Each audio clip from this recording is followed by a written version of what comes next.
I really embellished a lot in what my capabilities were to actually do the job. If you're a software developer, you're not writing code anymore. Like it's right today, right now. The new agentic platforms are writing code, and it's not like, hey, everybody, go use Copilot. It's way, way deeper than that. It's like, I need to figure out a way to modernize you, not just for 6 cents, but to modernize you as what the future of work looks like. Remember, you're accountable as the human. You're accountable for the outcome. So at the end of the day, harness the power of all this stuff, but make sure you're accountable for what happens.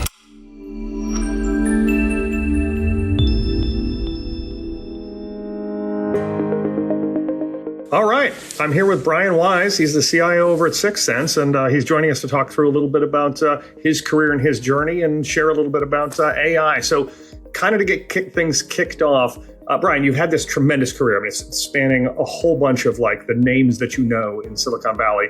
But walk me through a little bit of first, how'd you get into IT in the first place? And sort of along the journey, what were the big milestones that you kind of look back on and go, wow, that was a thing? Well, first, thank you, Matt, for having me. It's always good to sort of get a little back and forth and talk about careers and sort of leadership and trends and all that good stuff. So yeah, I did not go down the normal path, I would say. I don't have a computer science degree. I started my career off as a salesperson in the sporting goods industry, bicycles and helmets, and just things were nothing to do with IT. But I did grow up in the Bay Area, and my dad was an engineer. And in 1996, there was this thing called the .com, run up, and it was going crazy. And I was living in Oregon. I was actually working for Diamondback Bicycles at the time. Oh, yeah.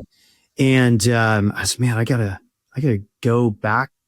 I gotta move down from Portland, get back to the Bay Area, and take advantage of this massive tech boom that's happening.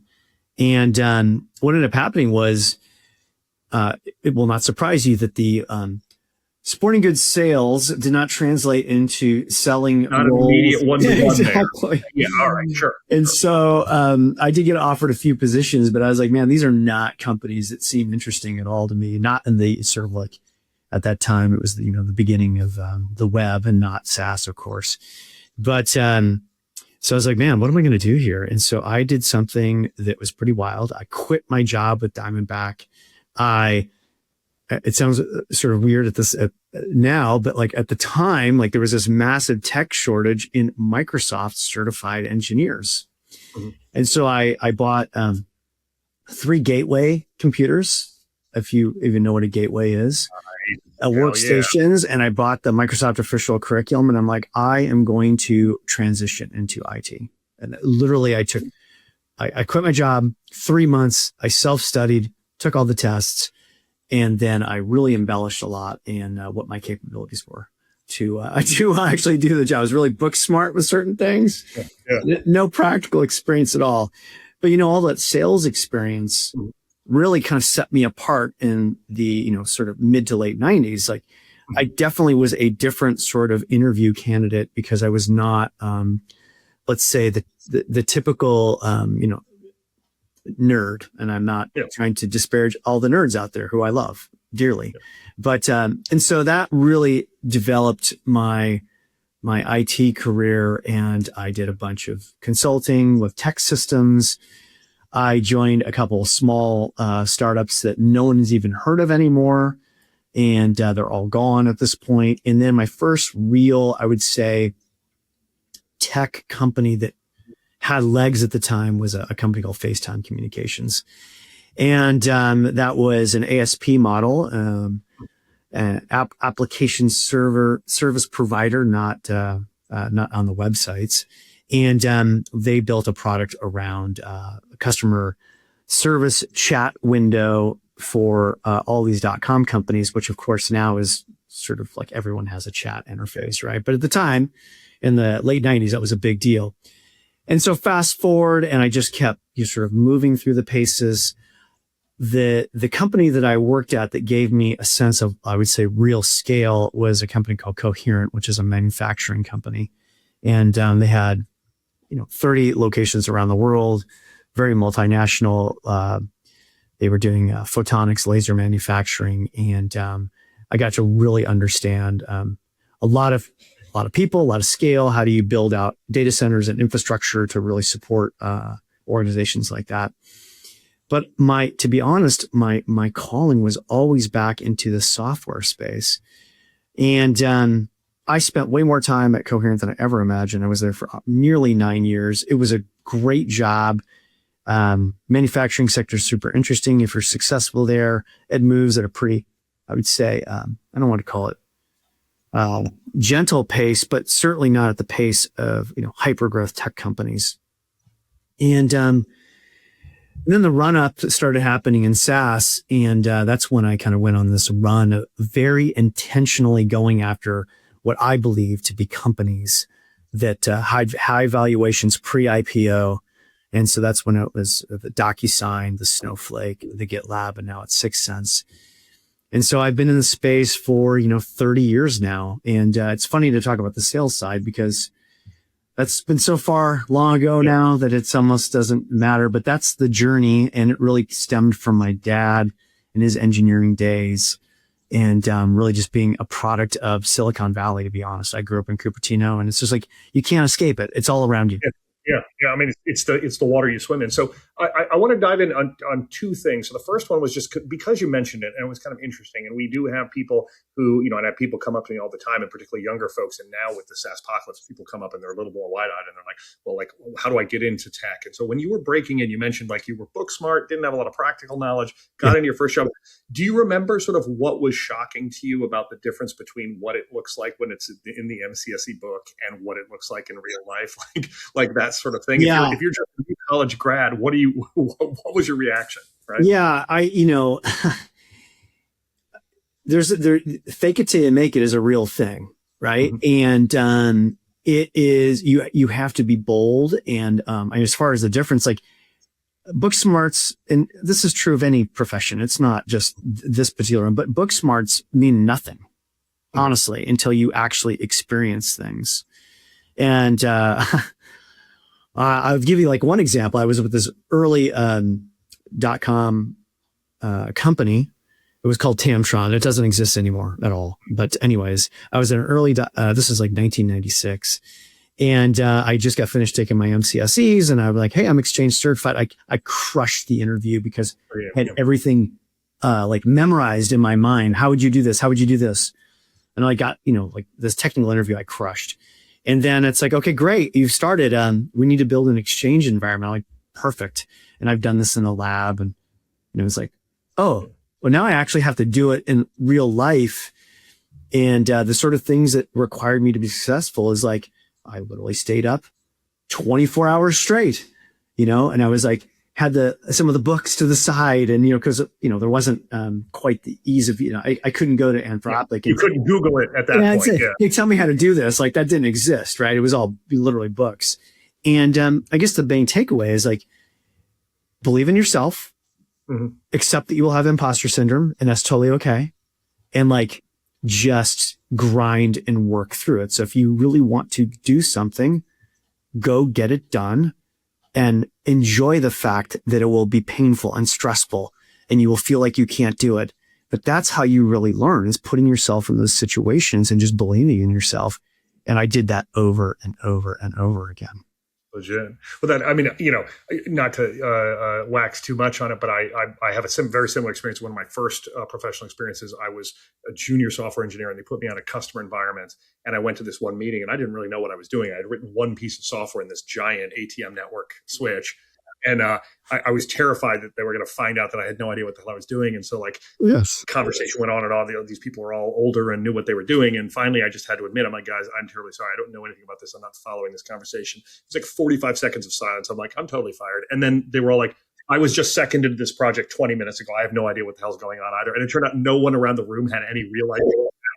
And I'm like, as a guide in sort of like making it in corporate America, I'm like, 75% of the people around the table probably actually are not tracking what's going on. Yeah, that is so true. So true. The other thing I wanted to pivot to was, so there is, and I talk to people all the time where I'm talking to a group of folks, and there'll be like the CIO will be there, and like, maybe there's some VPs in the room, and then there's like some folks who are like director level, or maybe they're individual doers and stuff like this.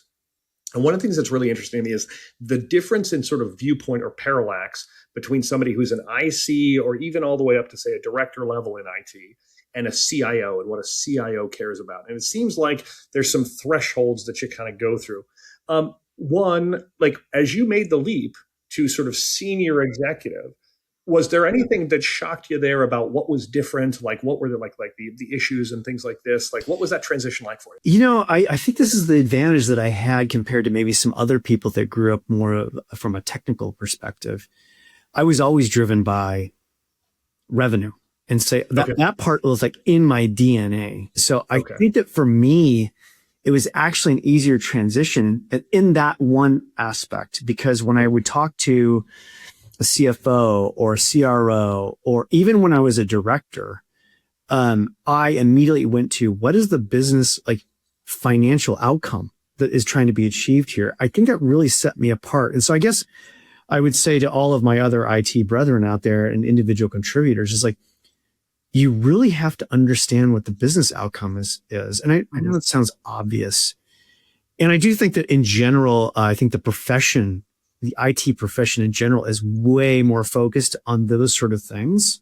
And we can get into AI and the lowering of the technical barrier that is allowing more people to think that way. You got to remember, like in 2000, when I was at Coherent, as an example, 70% of the IT's world was just keeping things going, right? Like literally, like it was like these big monolithic environments were just like, you're just like every day just trying to make sure that the downtime isn't happening or the updates are happening. So anyways, from a leap perspective, you and this is more true more than ever, if you can't speak in business terms, and by the way, this isn't just for a CIO role, this is true. We're seeing this change in our, like right before our eyes. If you're a software developer, it's no longer like you're not writing code anymore. Like it's right today, right now. The new agentic platforms are writing code, and you need to be able to translate what you're actually trying to deliver for your customer. And so for me, it was a little bit easier. But I do think that, if I look back historically, I think there's a lot of IT executives that did have a problem making that change. That's a really broad statement. And there are plenty of people in the Valley, especially, that don't think that way. That are very business focused. But yeah, for me, it was probably a little easier just because that was always my mindset, in that is why I think that I was able to, quickly move up from, I didn't get an IT until I was in my 30s, right? Because I was in my 20s in sales. And so I had to leapfrog maybe from an age perspective, maybe, So anyways, I guess the main takeaway is speak in business terms always. I don't care if you're an IC or an executive, like that's the new mode your whole world is oriented around.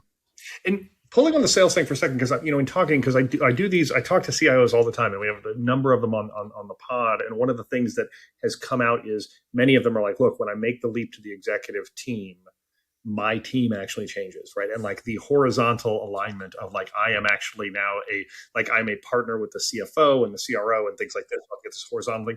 And this idea that most of their work becomes building relationships and understanding the business and that sort of stuff. So the understanding the business, so that makes sense. I'm curious, do you think that the sales background and sort of the things that implies in terms of like, sort of customer awareness and customer service, but also the human interface portion was also a big leg up? Because that's another place where I think just communication skills, the ability to present, that sort of thing. Like, how do you think about that? Yeah, I think, what you described is absolutely accurate. And I think that when you look at CIOs now, first of all, you're always selling. Like, I don't care what role you're in, you are selling. You're selling a thing, you're selling a program. You are having a strong point of view of what you can do to support the business. I think in the early days for me, though, I had a very interesting situation where I could gravitate to go to market teams. Like I in general, I have always gravitated in that direction as opposed to the CTO and the engineering side of the house. Now, of course, over years of being a CIO and living in the tech world, I've been able to now speak on both sides. And I think that's served me incredibly well. And the best CIOs can do that. And then also when you think about, I don't even call it IT, it's business technology. And I think a lot of CIOs are doing that because you are part of the business. But I also think that in general, you've got to be able to be the connective tissue across all of the functions, because really your primary role and responsibility is to create efficiencies throughout all the different groups. So if you think about, top, I'm building, I got engineering that are helping with product that is going to marketing, that is going to sellers, that goes under the support side and so on and so forth. And you think about the whole journey of like delivering a service to your customers. My primary goal in life is to make sure that that is the smoothest handoff through enterprise business process architecture. And that's how I've viewed these things. How do I enable? And the thing that I'm excited about is that I think the CIO role is becoming more important than it's ever been, like ever.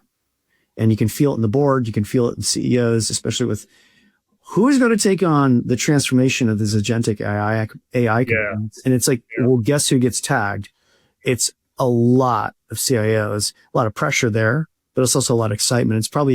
It's never been more exciting to be a CIO. So, because we're a podcast that's listened to by people in Silicon Valley, we are legally obligated to talk about AI. Yes. And potentially SaaS apocalypse. Yeah. But I am super curious about a couple things. So one, and I'll stipulate, like, your crystal ball is probably as foggy as everybody else's, but you're close into these things. You know, you're there in the valley. You're in this sort of maelstrom. You know all these companies. I'm super curious. How do you think this is going to evolve the role of IT and the CIO in the organization, right? Because I mean, like, this is a massive transformation. Like, it could be democratizing, it could be eliminating. Like I don't know that. Where do you think the puck is going? Describe to me what the CIO is doing now and in a couple of years.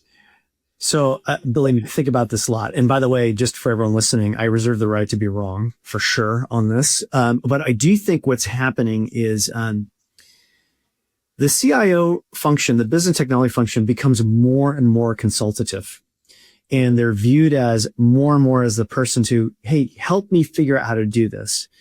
Even at Sixth Sense right now, and this is happening across many organizations, like, we don't want to be the bottleneck. So we're enabling the business to go build the things they want to do. Now, that can be very scary from a security point of view, and like maybe redundancy in business-led sort of IT mindset, but that's happening. So if you're a CIO, you got to embrace that, and you got to figure out ways to engage with the business even deeper, be a thought leader.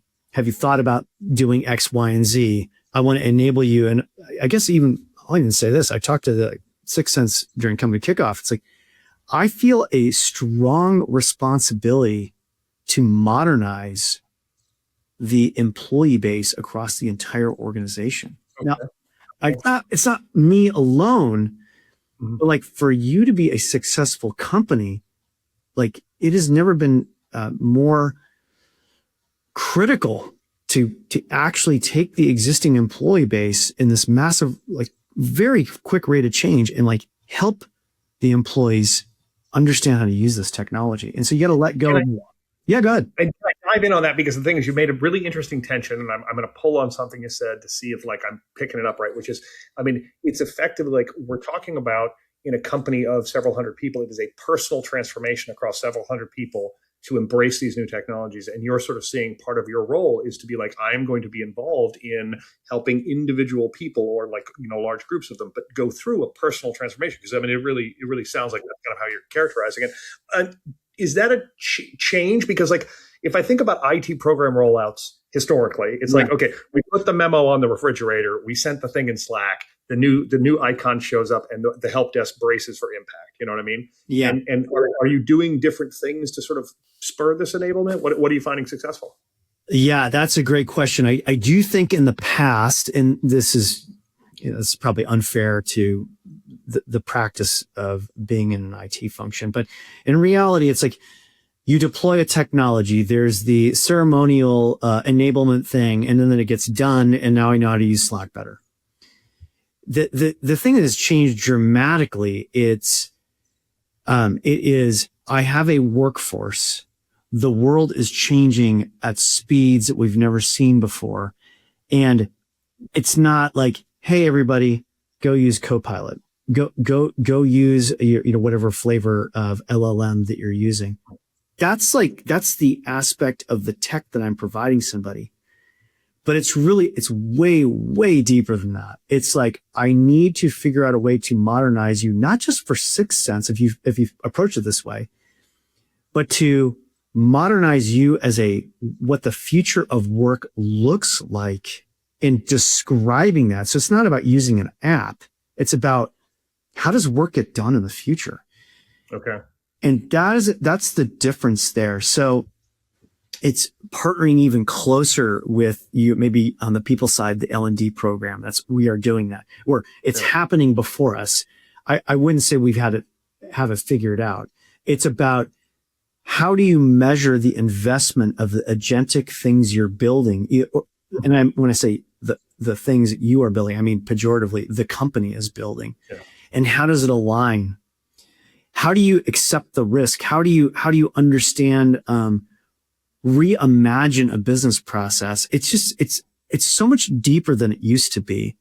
Yeah. And I mentioned that at the company kickoff. Like, nothing would make me happier to change the workforce in a way that they're successful, that allows them, we don't want people leaving 6 cents, but if they were to go to their next job, they have a leg up because they have worked hard at developing what a modern worker looks like. And so that's how it's different. It's not about like, do I know how to use Salesforce more effectively? Like that's why the SaaS apocalypse that you're talking about, I think you said something like that before. And like, that's real because it's so much different than it used to be. Mm-hmm. One of the things that we're finding, and I talked to lots of people about this, and we've had this same thing inside Fixify, is this idea that like we're finding a lot of luck individuating the program. So that is to say, like literally, like in some cases, we're like, okay, we're going to find a particular program, we're going to help, inject more AI into that. But importantly, literally sitting down individually, person by person, and being like, describe your work to me. I'm going to show you some tools and we're going to solve a problem together, right? Somebody who's really, we have a sort of AI evangelist and they're going in there and doing that because we're looking for that mindset shift, right? We're looking for that, like person by person, the light bulb goes off and they go, oh my God. So like you're saying I could, and we're like, yes, you can, like get after it. Right. And so then you have that convert and you go on to the next one. And so that's been great. I guess you were asking like what's working. I guess I should give a couple practical, like what specifically are we doing right now? We've always had champions groups, but we have an AI champions group, but this has got a little more meat on the bone. It's like I'm going to every single executive and I am saying, who in your organization will be that AI champion to represent your function? And it's not the executive. It's like, you need to go a little deeper down, like a frontline manager, maybe even like one of your top individual contributors. And we meet with that team. And I like to think it's a badge of honor. You have been identified as the AI champion, and really the art of the possible. So we meet there. We are gamifying. We are investing way heavier in like prize and acknowledgement. So we're going to be giving a quarterly acknowledgement for the people that come with the best AI programs. And guess who gets to vote for those? The champions group. They get to decide who owns these things. And then also because there's sort of discrete AI things that you can do in each, if it's solutions consulting, PS, customer service, engineering. But what we have to do also as my function is to make sure that we have the innovation showcase case and make sure that people are recording, get credit for what you've done, record a video, knowledge share. I would say in the past, champions groups were a little lighter and like, okay, just go be the voice. Now it's like, no, there's skin in the game here. Go make this happen. And then working with the L&D side, we haven't quite made it mandatory, but it will happen.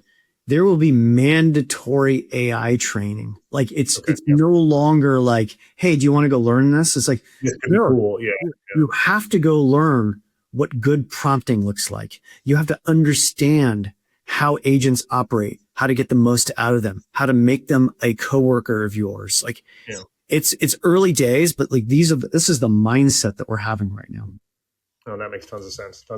Pivoting a little bit to think about sort of like enterprise architecture within the context of AI. One of the going questions I have is like, I've talked to some CIOs who are like, this is going to color the way that we do, make or buy decisions, right?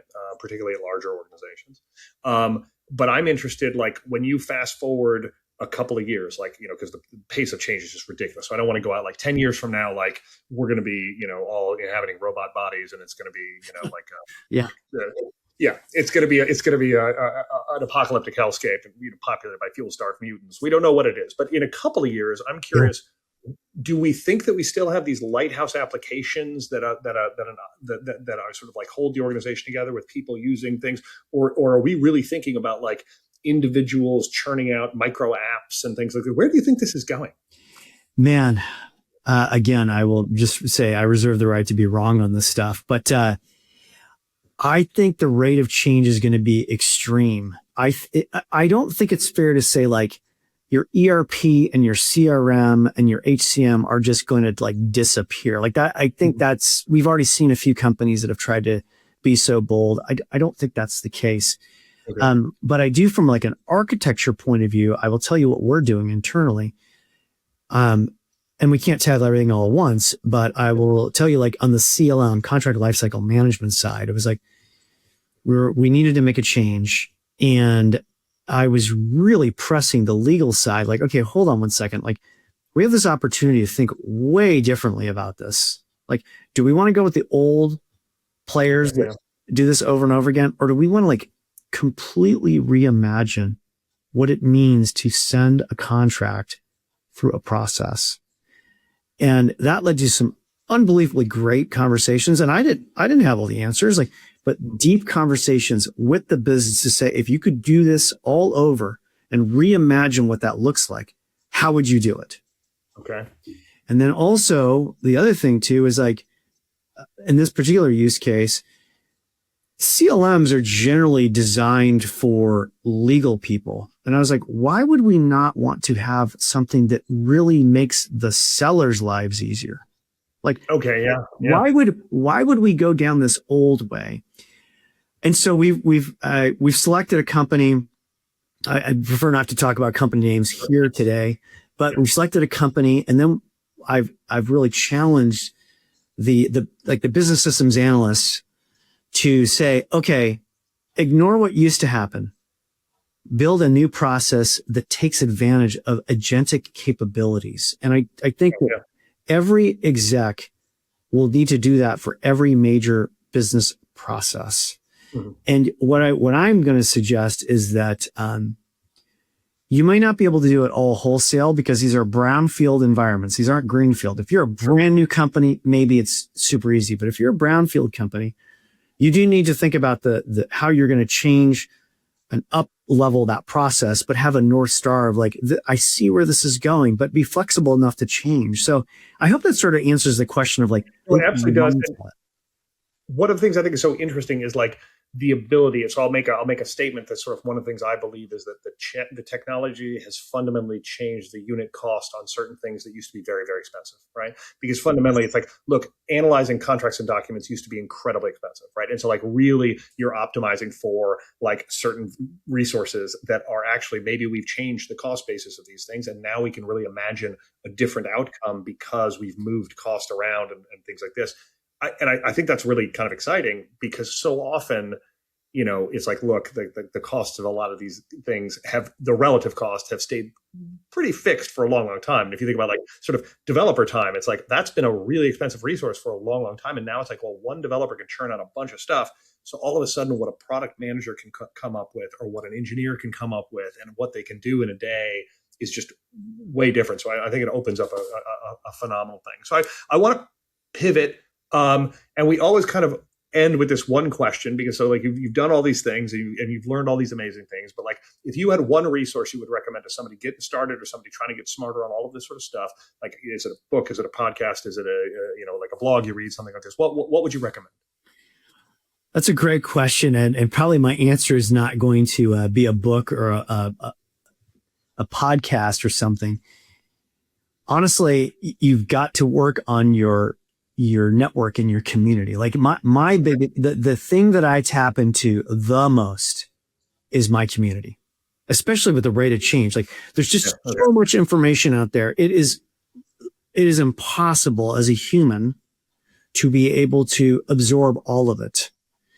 So I really lean on my network. I do. And I encourage, I tell my son this all the time, go build your network, go outside of your normal work world and do meetings and meetups and have very specific questions that you want answers to.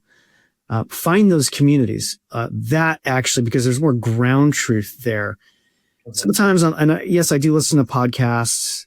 I'm going to give, there's one called Grit that Jubin over at Kleiner does, or he interviews a lot of leaders. I think that's good. Mm-hmm. But I will say that sometimes these things can be a little, I'm a skeptic at times because they can be a little self-serving depending on who's talking. And okay, Matt's shaking. 100% clear. That is absolutely, yeah. So I like to get to the ground truth with people that are actually in the same pain point that I'm at. I think that's the real way to do it. And we're very fortunate. I think the CIO communities are very tight. And they generally want to share a ton, especially, in the Bay Area here.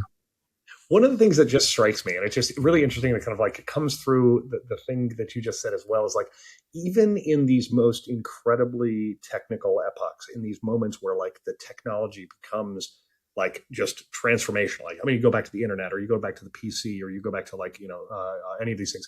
What's so interesting to me is how human those moments become. Right. It's like, we're finding this too at Fixify. Like one of the things that we end up doing is spending a lot of time at dinners and meetups and talking to people. And everyone's like, what are you learning? And what are you learning? And the face-to-face contact or that network thing. It's so interesting because at the end of the day, what we're doing is this massive technological transformation. But what we do is we reach out for other people. So I just think that's fascinating. I guess I'll end it with one thing. Remember, you're accountable as the human. Like you're accountable for the outcome. Like, so at the end of the day, like harness the power of all this stuff, but make sure you're accountable for what happens. Yeah. Well, one thing I will say, thank you so much for taking the time. We're going to have you back probably to talk over like implications. When we've seen this wave come and sort of the beginnings of like the, oh my God, did you see that happen kind of thing start happening? We'll have you back on and talk about the implications of. I'm so looking forward to that conversation. And I already have some things that are in my brain that we'll talk about. But Matt, thank you so much for having me today. So fun to talk about this stuff. And this is part of the network we have, and we can learn from each other. Thanks so much for taking the time. We really appreciate it. Have a great rest of your day.